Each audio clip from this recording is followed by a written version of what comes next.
My intention today was to make a video about elderly scammers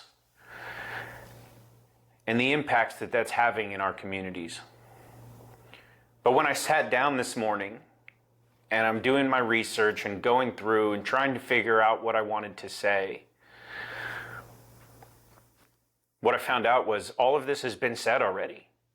Everybody knows that these scams exist, that the money is being taken from the elderly and given to these scammers.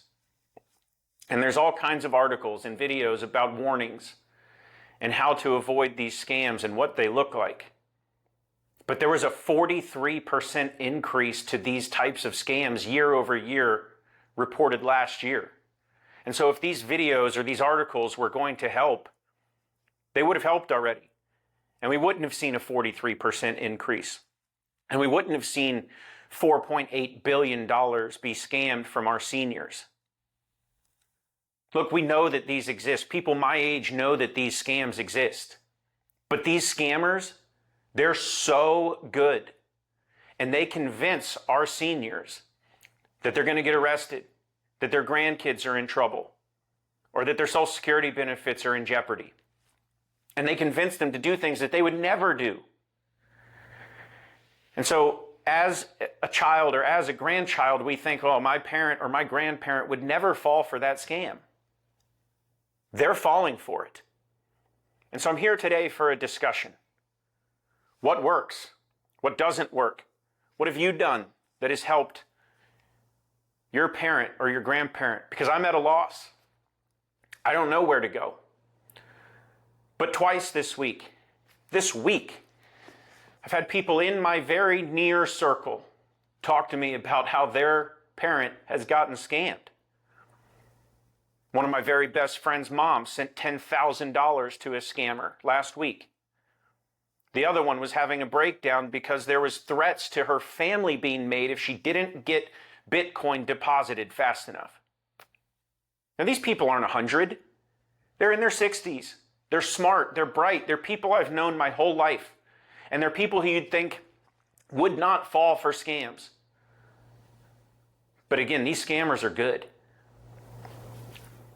They get their message across in ways that we can't comprehend, and ways that definitely play off the emotions of these seniors. So I want to know what works. How do we protect these people? Because the articles that are being written, even straight from the FBI, aren't helping. A 43% increase to scams from 23 to 24 is not acceptable. The billions of dollars that are being scammed out of our seniors' pockets that are not there to pay for their care and their needs and their life in retirement, I don't know what to do.